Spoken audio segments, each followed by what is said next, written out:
We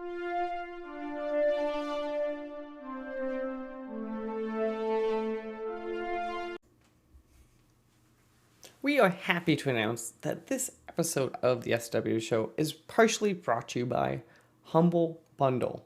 Well, not really. We are part of the Humble Bundle referral program, and we just wanted to say that if you like really cheap games and maybe helping charity pending the Humble thing going on, all you have to do is go to humblebundle.com/partner equals SWW. That's right, humblebundle.com/partner equals SWW. And you just do your normal stuff, and it just kind of helps us get a couple bucks here and there. Maybe it helps AJ get his lights, maybe it's Mike camera, maybe we actually pay Corey for helping us out. But again, if you're going to go buy games anyway, it might be worth checking out. Hello everyone, and welcome back to these interview episodes of the SWW show. I'm Mike, and today with me a special guest from decently around the world, not as far as some recent guests. We've talked to people living the opposite side of the world to me, so I think we're still on the same side of the world, but still decently far away. To get us started, do you mind introducing yourself and the game we're here to talk about? Yeah, so hello, I'm Magnus Nilsson. I'm from Sweden, so please excuse my accent. I'm the solo developer and founder of Mono Games. I've been making games as a hobby for a long time. My first games were actually for the Commodore Amiga back in the 90s. So yeah, I'm currently developing my first commercial title called Goblin Colony. It's an RTS village builder colony sim type of game. Genre definitions are hard. It's a bit of a mix of different genres. But the main inspiration for the game comes from an old Bullfrog title called Dungeon Keeper. It has some similarities, I guess, to modern colony sim titles such as RimWorld, Prison Architect, and Dwarf Fortress, I guess. Though my game doesn't go as deep into the simulation side of things. But yeah, basically you dig and explore, get resources, build stuff, manage the goblins, and fight the enemy. If you don't mind me kind of starting here, because I've got to ask, so obviously as you just said, you come from a background of making games for a long time. Yeah. I'm very curious, kind of top level, because obviously you said you started by Amiga games, which I can only imagine the data and technical constraints you had upon yourself. How much has that bled into like how you design things now? Of like even this game of like obviously it's a game that has a very simplified art style and stuff and it kind of more reminiscent of even that eras a little bit after it. How much has that kind of just bled into how you make games still, of those limitations that you always had upon yourself? I think it's influenced me a lot because first of all, it's kind of when I fell in love with video games overall. Back when I was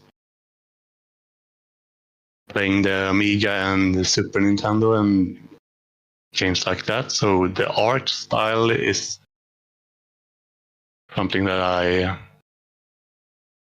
like. You have this trend now where a lot of people are doing pixel art and retro style games, but they are kind of restricting themselves in sort of artificial way. And I don't really think I'm doing that, because my games the resolution is the full HD and everything, but I do have that sort of artistic style that harkens back from the Amiga or 16-bit era. No, that makes sense. And also when, in terms of programming and stuff, I do tend to have, optimization in mind a lot. I think a lot more than most people have these days, because as you said, back then the computers weren't as powerful, so you kind of always had to have that aspect of it in mind. So I tend to do a lot of optimization actually. because too much, I think. There's that old saying that premature optimization is the root of all evil. So I don't think I've quite heard. I understand that phrase. Like it's the like don't like kind of over optimize like kind of. But that I don't know if I've quite heard it put that distinctly before, and I kind of like it.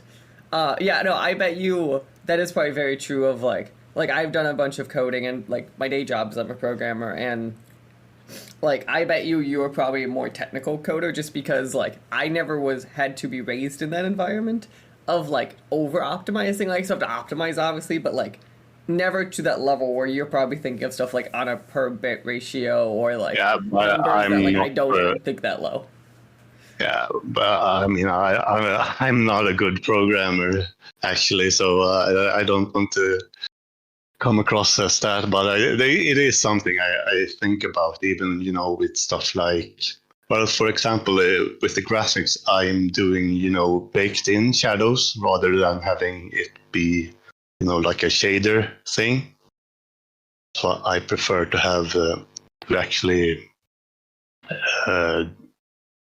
Have the shadows baked in with the actual sprite instead of doing it like a post-process type of thing. That's So interesting. Is that just things like that. is that just kind of just a thing you prefer doing? Is there some sort of It's artistic both, reason? I guess. Okay. It is just something that I'm so used to doing, and but it has some pros and cons. I mean, obviously, it takes longer. I mean, it's usually faster just to have these type of things kind of just slap a shader on it and it just works. But yeah, That's so it's that's something that like yeah that's something I've never thought of yeah of that kind of switching out that shader part for that when you kind of do that then like it's obviously there's some level of you might be creating extra work for yourself is I'm assuming part of that is like yeah, I I enjoy don't this at think. the end of the day that's what matters too. Yeah, I mean, it depends on what you're used to and what you're comfortable doing. I mean, I'm obviously not saying that this is a good way of doing it. I mean, it's probably the opposite. It's a bad way of doing it, but it's the way that I know how to do it. So for me, it works better this way. No, that's perfect. Let's Oh, kind of I would say let's jump into mechanically the game a bit too as we're kind of getting yeah, out this background. So as we started this out, it is an RTS game, which yeah, it's a I would say what's probably the better way to describe it? It's like a settlement based RTS game probably. yeah, How so? Do you mind kind of walking through kind of when you say RTS? Obviously, people have images in their mind. Kind of how would you yeah. kind of describe this on like the spectrum of RTS games? Kind of what's it similar to? What that kind of stuff. Yeah, so there aren't actually that many titles that are exactly like this because I would say the closest it resembles is an pretty old game called Dungeon Keeper, and there hasn't really been any good, sort of follow up to that. But I mean, it does resemble titles like RimWorld or Prison Architect or this type of settlement colony style games. But basically, you dig and explore and gather resources, build stuff, and manage goblins. The goblins have like different basic needs like hunger and they need to sleep. So you need to build beds and things like that. And obviously, there's an enemy to fight.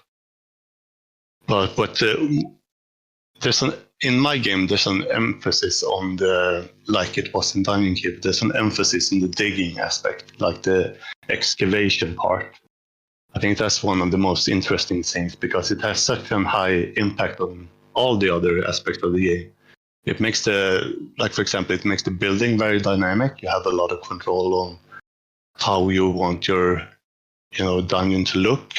And since you dig out the tiles, it would also have a high effect on how combat works, like if there are small corridors to your base, or have you dig out a large arena where you can face the enemy and things like that. It allows for many choices and makes the gameplay very varied and dynamic.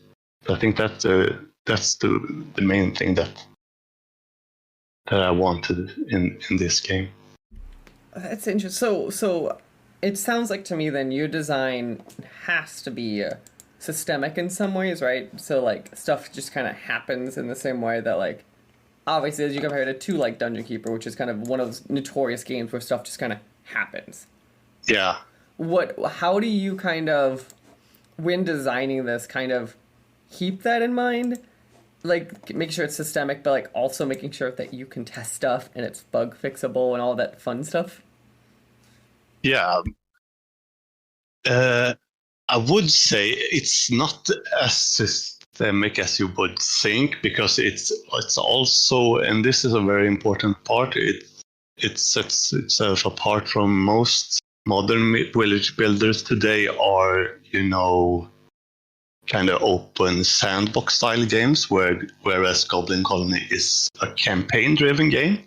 So there's actually, stages where you have a specific goal and map is, designed around this specific task. So it has kind of more in common with, in terms of game design, it has more in common with classic RTS games like, StarCraft or Command and Conquer. So yeah, that's interesting. So even with those though, like I would argue those like because like they have obviously like AI and all that fun stuff, like all those Yeah. they kind of do interact. Yeah. How have you kind of then with that even like that of like even that simpler level of and simpler is in quotes, but like that simple level of it's okay, it's just kind of these AIs have to kind of interact to what's going on out there. Let's kind of talk about kind of what is the challenges kind of the player faces as they kind of go through this, and how does that like how does kind of either system react or kind of what can players just run into naturally? Yeah. So so the way the game works on a like basic level is that I've made things pretty simple by having the whole game is grid based, so I'm mainly dealing with arrays in a fairly straightforward way. The maps are just values for each grid block, and then I just check and update them accordingly. Do fairly simple flood fill checks for distance calculations and determining line of sight and things like that. And goblins obviously have variables keeping track of their needs and like sleep and hunger. And it just iterates over each unit and each time in the game. And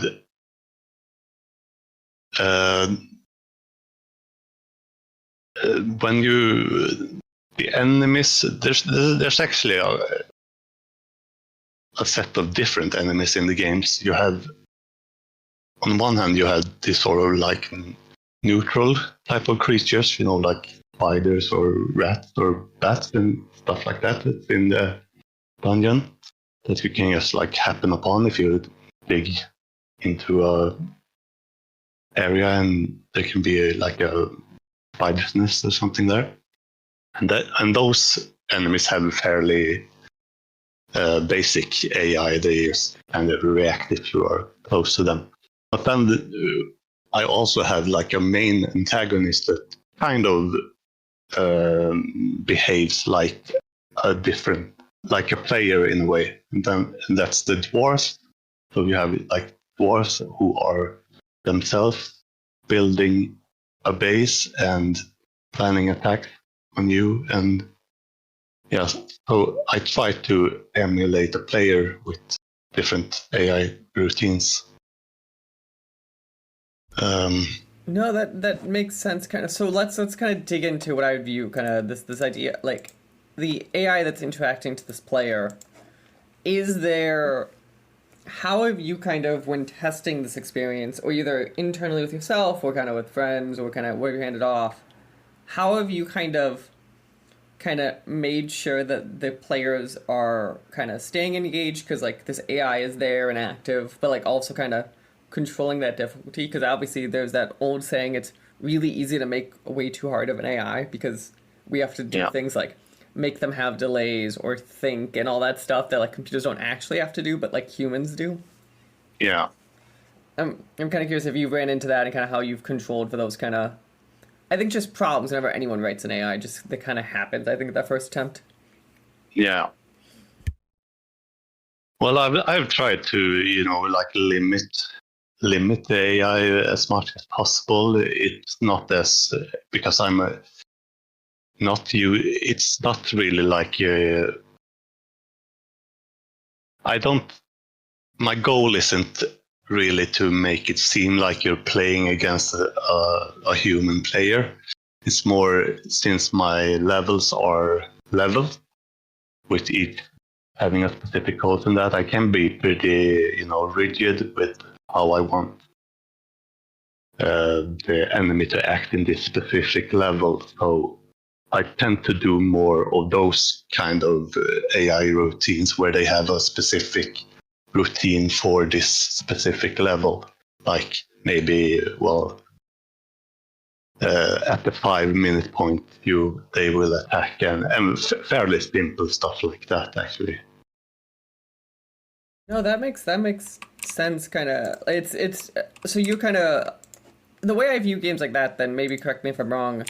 Is I would view it almost like it's like almost like a puzzle. Like the player kind of has to figure it out, and then that's the point of it. Absolutely, correct. Absolutely spot on there.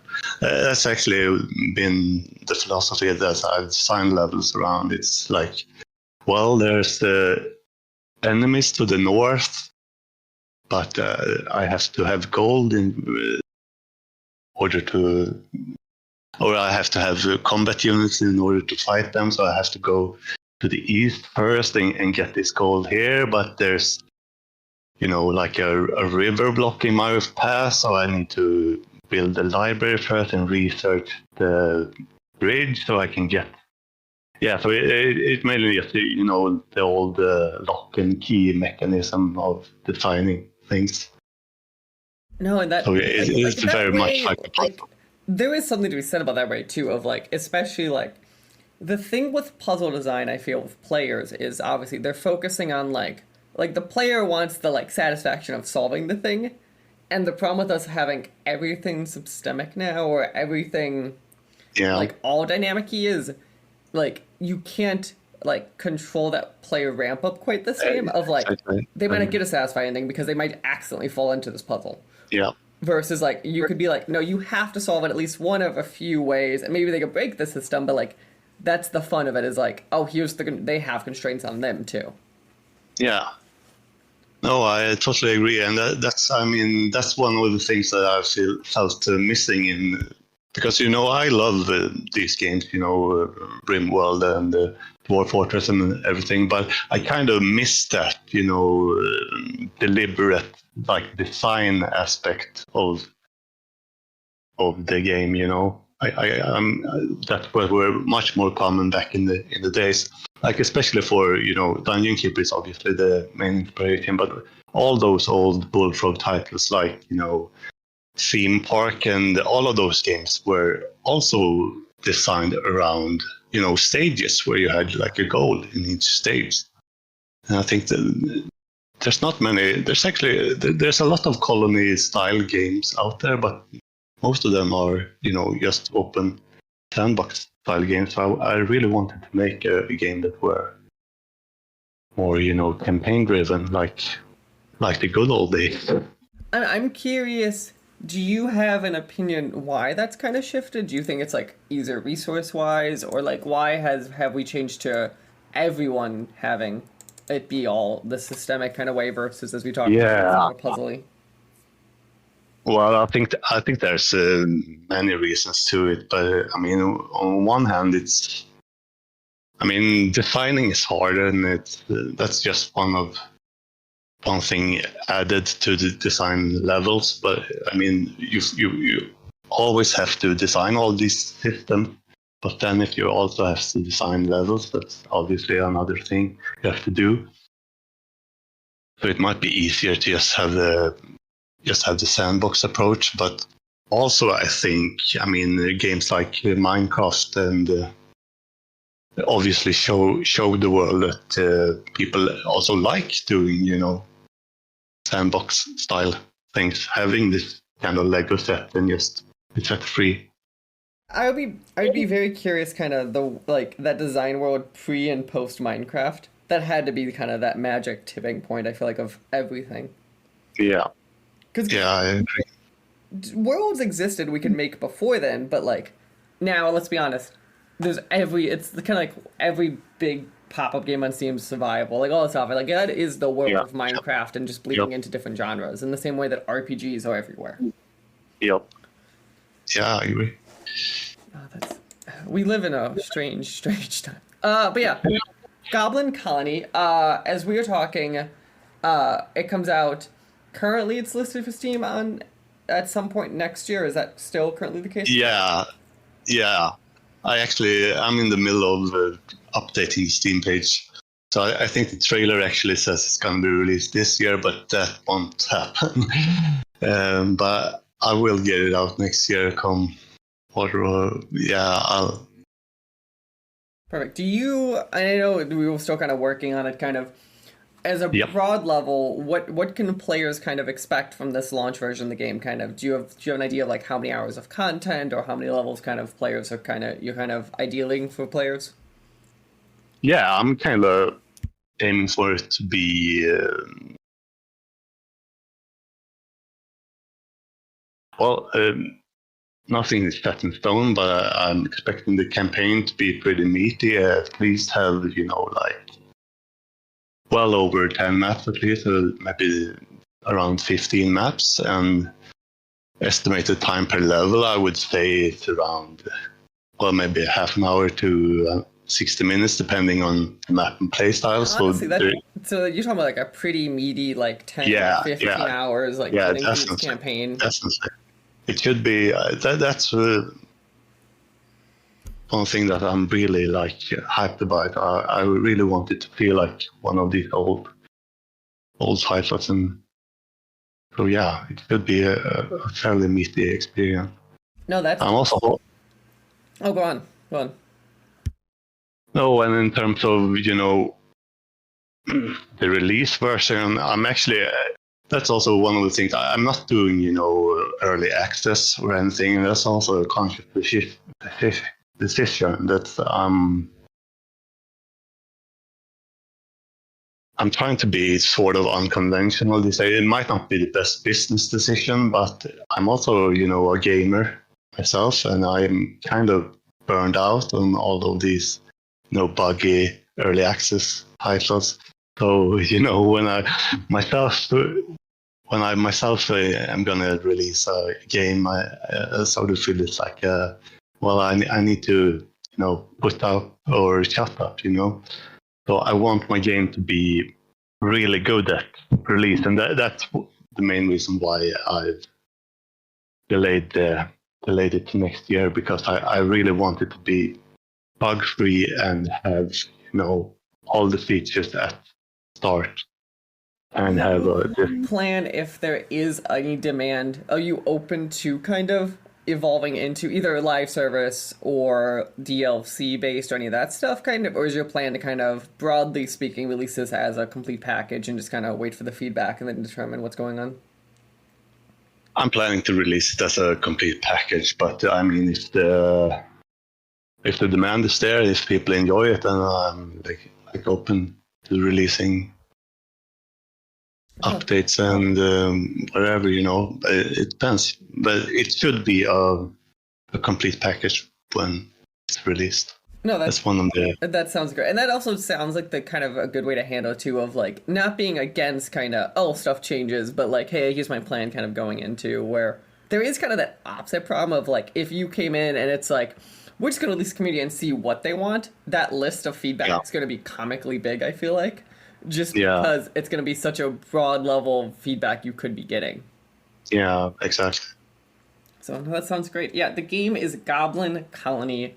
We have been talking here about it. I would like to kind of leave this part up to you, kind of. Obviously, this game's a very in-depth game, kind of, too. And I know we don't want to kind of tell everyone about every mechanic or everything they'll see.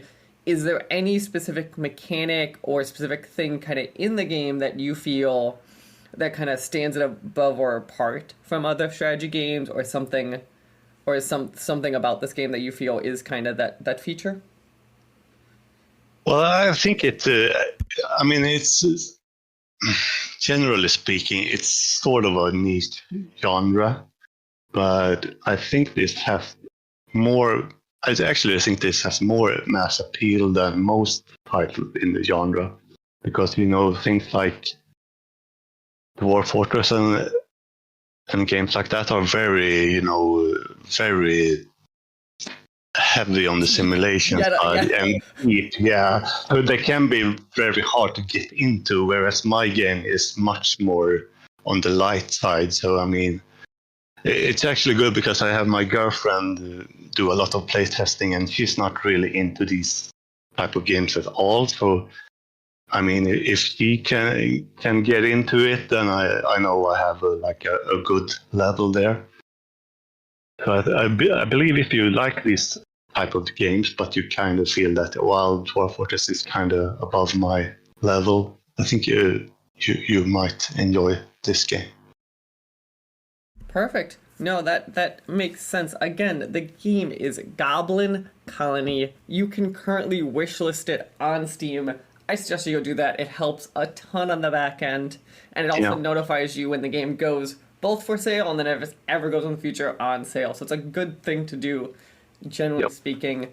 I want to say thank you again for talking today about Goblin Colony. The thing that I really want to push people to from a conversation today is it is kind of fun to kind of see one that is kind of talk about these like smaller levels that are a little more puzzly versus everything systemic. So it's probably something worth keeping an eye out on. And again, thank you for talking to me today, and enjoy the rest of your, I think, afternoon, evening for you. Yeah. Thank you very much. Perfect. Thank you. The SWW show and all of its affiliate podcasts are podcast by me, Mike Maroney, and AJ Losi, sometimes by contributors, including Corey King. You can follow the SWW show on social media at the SWW show, or sooner or later you go to patreon.com/SWW to help us out. Thank you. We hope you enjoy the rest of your day.